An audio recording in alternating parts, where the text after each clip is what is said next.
आप सभी क्षेत्रवासियों को नव वर्ष 2021 की हार्दिक शुभकामनाओं के साथ शासन पक्ष में आपका स्वागत है। मैं हूं डीपी ओझा।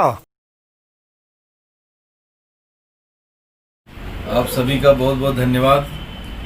आपके चैनल के माध्यम से समस्त देशवासियों को सबसे पहले इस 2020 का अलविदा और नए साल की बहुत सारी शुभकामनाएं देता हूं। भगवान, ये जो महामारी फैली है इसमें जल्द से जल्द पूरे देश से ये ख़त्म हो जाए चीज़ें, गरीब आदमी अपने काम धंधे पे लगे, देश का बिजनेस व्यापार अच्छा चले, देश की अर्थव्यवस्था उठे। सबसे पहले दंगा हुआ, फिर कोरोना नामक बीमारी दिल्ली को घेर रखी है। आप इस विषय में क्या कहना चाहेंगे?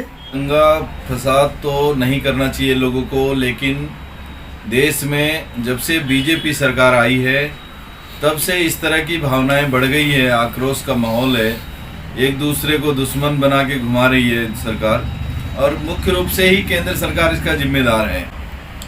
माहौल कुछ इस तरह हो गया है, इमरजेंसी जैसी हालात पैदा कर दी है सरकार ने।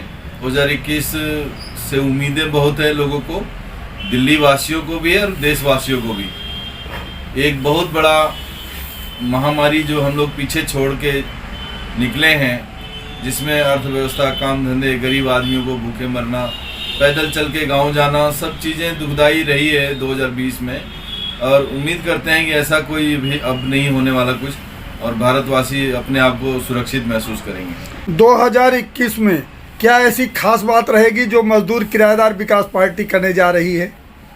देखिए, हम हर दिन कुछ ना कुछ अच्छा ही करने की कोशिश करते हैं किराएदारों के लिए। इतना अच्छा भी करेंगे, उसमें लोगों का सपोर्ट बहुत ज़रूरी होता है। तो हम उम्मीद करेंगे इस देशवासियों से, दिल्ली वासियों से, खास तौर पे हमारे दिल्ली के जो मजदूर वर्ग है, किराएदार वर्ग है, इनसे हम उम्मीद करेंगे कि हमारा सहयोग करेंगे, और ताकि मैं उनके लिए और अच्छे से अच्छा कुछ कर पाऊँगा। चलते सरकार से एक बार फिर हाथ जोड़ करके प्रार्थना करता हूँ, क्योंकि जो ये 34-35 दिन हो गए किसान आंदोलन को, जिसमें लगभग हम 20 दिन लगातार किसानों के सपोर्ट में गए।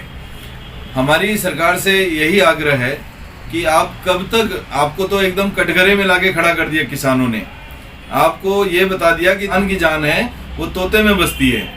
मोदी सरकार की जो जान है वो उद्योगपतियों के दिलों में बसती है। ईमान में केंद्र में सरकार चल रही है, वो पूंजीपतियों की सरकार है और बड़े बड़े पैसे वालों के लिए ही सरकार काम कर रही है। गरीब आदमी को भूखा मार दिया है, और आगे भी इनके पास कोई योजना नहीं है कि कैसे रोजगार मिले, कैसे देश की अर्थव्यवस्था ठीक हो, कैसे लोगों को काम धंधे मिले, कैसे गरीब आदमी अपना बिजनेस व्यापार करे।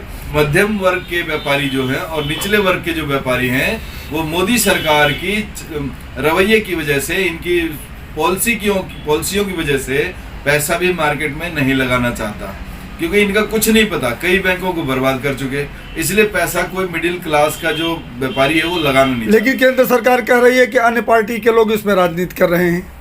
अगर अन्य पार्टियों के लोग राजनीति कर रहे होते तो आप सत्ता में नहीं होते। अगर उनकी इतनी चल रही होती तो आपको जनता इतनी तादाद में वोट नहीं देता। किसानों के लिए वाईफाई लगा दिया है जी।